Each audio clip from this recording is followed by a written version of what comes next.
এখনো অবধি মানুষ পৃথিবীর গর্ভে যতদূর পৌঁছতে পেরেছে, সেটা ভূপৃষ্ঠ থেকে কেন্দ্রের দূরত্বের 0.1% নয়। অথচ কেন্দ্র অবধি বিভিন্ন স্তরগুলো নিয়ে বিজ্ঞানীরা জেনে বসে আছে।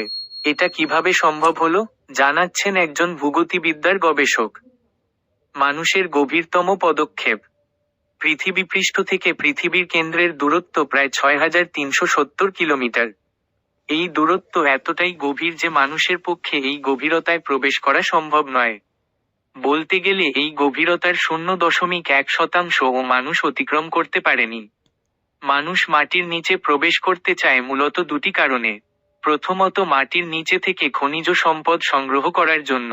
এই মুহূর্তে পৃথিবীর গভীরতম খনি রয়েছে দক্ষিণ আফ্রিকায়, এম্পোনেন স্বর্ণখনি, যা মাটির নিচে প্রায় 4 কিলোমিটার পর্যন্ত বিস্তৃত এবং ভবিষ্যতে আরও গভীরতা বাড়ানোর পরিকল্পনা আছে। এটাই এখনো পর্যন্ত পৃথিবীর গভীরতম স্থান যেখানে মানুষের পা পড়েছে। খনি ব্যতীত, অনেক সময় বৈজ্ঞানিক কাজকর্মের জন্য মাটির মধ্যে গর্ত করা হয়, যা থেকে পাথর সংগ্রহ করা হয় এবং সেই পাথর থেকে মাটির নিচের তাপমাত্রা এবং চাপ পরিমাপ করা যায়। এই জাতীয় গর্তকে ভূবিজ্ঞানের ভাষায় বলে বোরহোল। এখানে মানুষ সরাসরি পৌঁছায় না, কিন্তু যন্ত্র পৌঁছে যায় এবং পাথর তুলে আনে। পৃথিবীর গভীরতম বোরহোল প্রায় 12 কিলোমিটার পর্যন্ত গেছে। রাশিয়ার পেচান্স্কি জেলায় রয়েছে এই বোরহোল, যার নাম কোলা সুপারডিপ বোরহোল 1। মানুষের প্রচেষ্টা মাত্র 12 কিলোমিটারের মধ্যে সীমাবদ্ধ থাকলেও, আমরা পৃথিবীর কেন্দ্র থেকে একদম ভূপৃষ্ঠ পর্যন্ত বিভিন্ন স্তরের বর্ণনা, তাদের বৈশিষ্ট্য সম্পর্কে জানতে পারি। শিলামণ্ডল, লিথোস্ফিয়ার, গুরুমণ্ডল, ম্যান্টেল, কেন্দ্রমণ্ডল, তাদের মধ্যে বিভিন্ন বিযুক্তিরেখা, ডিসকন্টিনিউইটি, যেমন মোহরভিসিক বিযুক্তি, মোহরভিচিচ ডিসকন্টিনিউইটি, গুটেনবার্গ বিযুক্তি, গুটেনবার্গ ডিসকন্টিনিউইটি ইত্যাদি সম্পর্কে সমস্ত বিবরণ স্কুলের পাঠ্য বইতে পাওয়া যায়। কিন্তু বৈজ্ঞানিকরা কি করে সংগ্রহ করে এই সব অজানা তথ্য? ভূপদার্থ বিজ্ঞানের গোড়ার কথা। যে সব বৈজ্ঞানিকরা পৃথিবীর গভীরের তথ্য সংগ্রহ করেন, তাদের বলা হয় ভূপদার্থ বিজ্ঞানী, জিওফিজিসিস্ট। ভূপদার্থ বিজ্ঞান বা জিওফিজিক্স মধ্যে বিষয়ভিত্তিক আরও অনেক ভাগ হয়। প্রত্যেকটি বিষয়ে বিজ্ঞানীরা নির্দিষ্ট লক্ষ্য নিয়ে গবেষণা করে। যেমন জিওডাইনামিক্স বা ভূগতিবিদ্যায় বিজ্ঞানীদের উদ্দেশ্য হল পৃথিবীর গভীরে যেসব বলের কারণে আগ্নেয়গিরি কিংবা হিমালয়ের মতো পাহাড় তৈরি হয়, সেই বলগুলো নিয়ে হিসেব কষা। আবার ভূমিকম্পবিদ্যা বা সাইসমোলজি নিয়ে যারা গবেষণা করে, তাদের প্রধান উদ্দেশ্য ভূমিকম্পের কারণ নির্ধারণ করা, কত তীব্রতায় ভূমিকম্প হলো তার পরিমাপ করা। আমরা অনেকেই জানি হিমালয়তে ভূমিকম্প হলে তার ফলস্বরূপ পশ্চিমবঙ্গেও আমরা কম্পন অনুভব করি। তাই ভূমিকম্প যেখানে শুরু হয়, সেই উপকেন্দ্র থেকে অনেক দূর পর্যন্ত কম্পন ছড়িয়ে পড়ে। সেইসমোলজিস্ট বা ভূমিকম্পবিদের একটি প্রধান কাজ হলো এই কম্পন কি করে তরঙ্গাকারে উপকেন্দ্র থেকে চারিদিকে প্রবাহিত হয় তার গাণিতিক হিসাব নির্ণয় করা। দীর্ঘ গবেষণায় দেখা গেছে, ভূমিকম্পের উপকেন্দ্র থেকে একাধিক তরঙ্গ নির্গত হয়। এদেরকে দুইভাবে ভাগ করা যায়, একটি দেহ তরঙ্গ এবং একটি পৃষ্ঠ তরঙ্গ। পৃষ্ঠ তরঙ্গগুলি কেবলমাত্র পৃথিবী পৃষ্ঠের ওপরই প্রবাহিত হয়, ভিতরে প্রবেশ করতে পারে না। কিন্তু দেহ তরঙ্গ ভূমিকম্পের কেন্দ্র থেকে নির্গত হয়ে পৃথিবীর গভীরে প্রবেশ করে। এই দেহ তরঙ্গের গতিবেগ এবং গতিবিধি নির্ণয় করেই ভূপদার্থবিদরা পৃথিবীর গভীরের সমস্ত তথ্য সংগ্রহ করেন। ঠিক কিভাবে হয় এই তথ্য সংগ্রহ? ভূমিকম্পের ভাষা। যে কোনো তরঙ্গ প্রবাহের একটি সাধারণ বৈশিষ্ট্য আছে। তরঙ্গ এক মাধ্যম থেকে ভিন্ন মাধ্যমে গেলে তরঙ্গের কিছু অংশ প্রতিফলিত হয়ে প্রথম মাধ্যমে ফিরে আসে, রিফ্লেকশন, এবং কিছু অংশ প্রতিসৃত হয়ে দ্বিতীয় মাধ্যমে প্রবেশ করে, রিফ্র্যাকশন। ঠিক আমরা আলোর ক্ষেত্রে যেমনটি দেখতে পাই।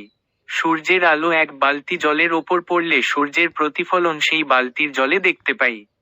আবার সেই বালতিতে একটি শক্ত লোহার রড জাতীয় পদার্থ রেখে দিলে জলের মধ্যে রডটির দৈর্ঘ্যের পরিবর্তন দেখি। দৈর্ঘ্যের এই আপাত পরিবর্তন সম্ভব হয় বায়ু এবং জলের মধ্যে প্রতিসরাঙ্কের, রিফ্র্যাক্টিভ ইন্ডেক্স, পরিবর্তনের জন্য। প্রতিটি মাধ্যমের নির্দিষ্ট প্রতিসরাঙ্ক থাকে। একটি মাধ্যমে তরঙ্গ কত গতিবেগে প্রবাহিত হতে পারে, তা মাধ্যমের প্রতিসরাঙ্কের উপর নির্ভরশীল। প্রতিসরাঙ্কের পরিবর্তন হলে তরঙ্গ বেগ পরিবর্তিত হয়। তরঙ্গ প্রতিফলিত এবং প্রতিসৃত হবার পর উৎসস্থল থেকে ভিন্ন ভিন্ন জায়গায় প্রবাহিত হয়। তরঙ্গের এই গতিবিধিকে পরিমাপ করার জন্য থাকে গ্রাহক যন্ত্র। যদি তরঙ্গের উৎস থেকে গ্রাহক যন্ত্রের দূরত্ব জানা থাকে এবং উৎস থেকে ঠিক কত সময় পরে প্রতিফলিত এবং প্রতিসৃত তরঙ্গ গ্রাহক যন্ত্রে এসে পৌঁছায় তার হিসাব থাকে, তাহলে তরঙ্গ বেগ নির্ণয় করা সম্ভব। ভূমিকম্প তরঙ্গকে নথিভুক্ত করার জন্য যে গ্রাহক যন্ত্র ব্যবহার করা হয় তাকে বলে সিসমোগ্রাফ, সাইজমোগ্রাফ। ভূমিকম্প তরঙ্গ নথিভুক্ত করার নির্দিষ্ট ভাষা আছে। সিসমোগ্রাফ যন্ত্রে এই ভাষা বা ভূকম্পলিপি, সাইজমোগ্রাম, ধরা পড়ে। এই ভাষা পড়ে বিজ্ঞানীরা বুঝতে পারে প্রতিফলিত বা প্রতিসৃত তরঙ্গ ঠিক কোন পথে চলে গ্রাহক যন্ত্রে ধরা পড়েছে। পৃথিবীর বিভিন্ন প্রান্তে ছড়িয়ে আছে এই সিসমোগ্রাফ স্টেশন। যে কোনো ভূমিকম্প হলেই তার থেকে প্রতিফলিত এবং প্রতিসৃত তরঙ্গ পৃথিবীব্যাপী সমস্ত সিসমোগ্রাফ যন্ত্রে ধরা পড়ে। চিত্র 1। ভূমিকম্পবিদরা জটিল গাণিতিক পদ্ধতিতে ভূকম্পলিপির অর্থ পাঠোদ্ধার করে তরঙ্গের গতিবেগ কিভাবে পৃথিবীর গভীরতার সাথে পরিবর্তিত হয় তা পুঙ্খানুপুঙ্খভাবে নির্ণয় করে। তরঙ্গ বেগ যে গভীরতায় আকস্মিকভাবে পরিবর্তিত হয়, সেই অংশকে সিসমিক ডিসকন্টিনিউটি, সাইজমিক ডিসকন্টিনিউটি বা ভূকম্পীয় বিযুক্তি রেখা হিসাবে চিহ্নিত করা হয়। দুটি বিযুক্তি রেখার মধ্যবর্তী অংশকে এক একটি স্তর হিসাবে অবহিত করা হয়। পৃথিবীর স্তর বিন্যাস। মহাদেশীয় ভূপৃষ্ঠের নিচে প্রায় 30-35 কিলোমিটার পর্যন্ত তরঙ্গের গতিবেগ নির্দিষ্ট অনুপাতে বৃদ্ধি পায়। চিত্র 2। ঠিক এই দূরত্ব অতিক্রম করলেই দেহ তরঙ্গের গতিবেগ নির্দিষ্ট অনুপাতের থেকে অনেক বেশি হারে বৃদ্ধি পায়। যদিও সমুদ্রপৃষ্ঠের নিচে এই বৃদ্ধি মাত্র 5-7 কিলোমিটারের মধ্যে লক্ষ্য করা যায়। পৃথিবীর ভিতর দেহ তরঙ্গের এটি প্রথম তাৎপর্যপূর্ণ গতিবেগ পরিবর্তন। ভূপৃষ্ঠতল থেকে এই গভীরতা পর্যন্ত অংশকে বলা হয় ত্বক বা ক্রাস্ট, এবং তরঙ্গ গতিবেগের প্রথম পরিবর্তনকে বলা হয় মোহরভিসিক বা মোহ বিযুক্তি, মোহ ডিসকন্টিনিউটি রেখা। এরপরে আবার প্রায় 100 কিলোমিটার গভীরতায় দেহ তরঙ্গের গতিবেগ হঠাৎ হ্রাস পায়। পৃথিবীর ত্বক সহ এই 100 কিলোমিটার পর্যন্ত পুরু স্তরকে বলা হয় শিলামণ্ডল, লিথোস্ফিয়ার। ভূবিজ্ঞানীদের ধারণা শিলামণ্ডলের নিচে যে স্তর আছে তা অপেক্ষাকৃত নরম, যে কারণে তরঙ্গের গতিবেগ কমে যায়। এই স্তরের নাম নমনীয় স্তর বা অ্যাস্থেনোস্ফিয়ার।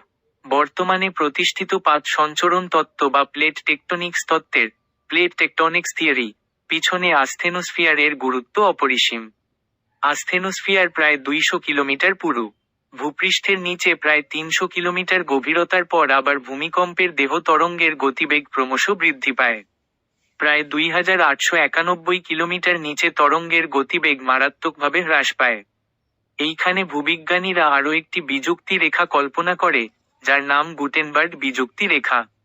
মোহ বিযুক্তি থেকে গুটেনবার্গ বিযুক্তি পর্যন্ত প্রায় 2800 কিলোমিটার পুরু স্তরের নাম গুরুমণ্ডল বা ম্যান্টেল। হিমালয়ের উচ্চতা বৃদ্ধি থেকে দাক্ষিণাত্য মালভূমির অবধি পৃথিবীর যেকোনো দুর্বিষহ আগ্নেয়গিরি সৃষ্টির পিছনে সমস্ত অবদান এই স্তরের। ম্যান্টলের মধ্যে প্রায় 670 কিলোমিটার গভীরতায় তরঙ্গ বেগের সামান্য বৃদ্ধি পায়।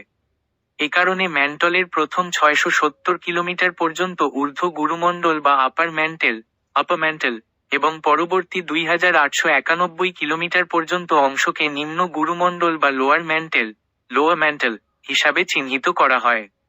গুটেনবার্গ বিযুক্তিরেখার নিচে থেকে শুরু হয় কেন্দ্রমণ্ডল বা কোর, যার বিস্তার 2891 কিলোমিটার থেকে একদম কেন্দ্র পর্যন্ত, অর্থাৎ 6371 কিলোমিটার পর্যন্ত।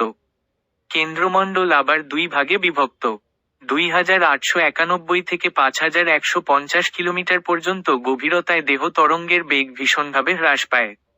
প্রসঙ্গত, দেহ তরঙ্গের মধ্যেও দুই প্রকার তরঙ্গ হয়, একটি পি তরঙ্গ, পি ওয়েভ, এবং একটি এস তরঙ্গ, এস ওয়েভ। এস তরঙ্গের বৈশিষ্ট্য হল তা তরল মাধ্যমের মধ্যে প্রবাহিত হতে পারে না, অর্থাৎ যে কোনো তরল মাধ্যমে, যেমন জল, এর গতিবেগ শূন্য। আশ্চর্যভাবে 2891 থেকে 5150 কিলোমিটার এর মধ্যে এস তরঙ্গের নির্ধারিত গতিবেগ হয় শূন্য। বিজ্ঞানীদের মতে, এই গভীরতায় অত্যাধিক চাপ এবং তাপের ফলে লোহা এবং নিকেলের মতো ধাতু গলিত তরল অবস্থায় থাকে। এই স্তরের নাম বহির্কেন্দ্রমণ্ডল বা আউটার কোর। এটি পৃথিবীর মধ্যে একমাত্র তরল স্তর, বাকি সমস্ত কঠিন। বলা বাহুল্য, তরল হলেও আগ্নেয়গিরি লাভার সাথে এই স্তরের বিন্দু মাত্র যোগাযোগ নেই। কিন্তু পৃথিবীর চৌম্বকীয় ক্ষেত্র তৈরির কারণ হিসাবে রয়েছে এই স্তরের তরল লোহার তোলপাড়। 5150 কিলোমিটার থেকে কেন্দ্র পর্যন্ত আবার তরঙ্গ বেগ বৃদ্ধি পায়। এই তরঙ্গ আবার ফিরে আসে, অর্থাৎ পৃথিবীর তরল স্তর রূপান্তরিত হয় কঠিন স্তরে।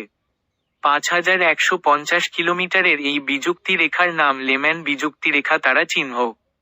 পৃথিবীর কেন্দ্রে অবস্থান করছে একটি প্রায় 1200 কিলোমিটার ব্যাসার্ধের শক্ত লোহার গোলক।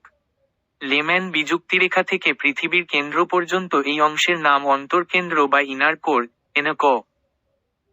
আরও রহস্যের খোঁজে।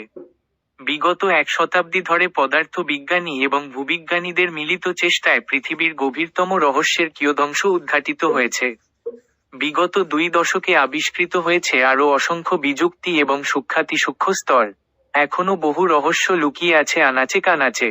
যেমন, পৃথিবীর গভীরে কি করে তাপমাত্রা এবং চাপ পরিবর্তন হচ্ছে, কেন পৃথিবীর উপরিভাগের পাতগুলি, প্লেট, চলাচল করে, কি করে হয় এই পাত সঞ্চরণ, প্লেট টেকটনিক্স, কবে শুরু হয়েছিল এই সঞ্চরণ, কেন পৃথিবী বাদে অন্য কোনো গ্রহে পাত সঞ্চরণ হয় না, প্রাণের উৎস এবং বিবর্তন কিভাবে পাত সঞ্চরণের ওপর নির্ভর করে, গুরুমণ্ডলের পরিচলন স্রোতের, ম্যান্টল কনভেকশন কারেন্ট, উৎস কোথায়, পৃথিবীর চৌম্বকীয় ক্ষেত্রের উৎস কোথায়, কেনই বা কয়েক হাজার বছর অন্তর চৌম্বক ক্ষেত্র মেরু পরিবর্তন, ম্যাগনেটিক পোলারিটি রিভার্সাল, করে, এই সব প্রশ্নের উত্তর খোঁজা এখনো বাকি।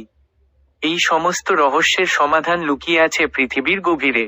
মহাকাশচারীদের মতো ভূবিজ্ঞানীদের কোনো উপায় নেই যাতে করে পৃথিবীর নিচ থেকে ঘুরে আসতে পারে। তবে গাণিতিক শক্তি আর বৈজ্ঞানিক অন্তর্দৃষ্টিকে কাজে লাগিয়ে ভূবিজ্ঞানীরা চোখ বন্ধ করে নিমেষে পৌঁছে যায় পৃথিবীর গভীর থেকে গভীরে আর ব্যস্ত থাকে জটিল রহস্যের সমাধানে।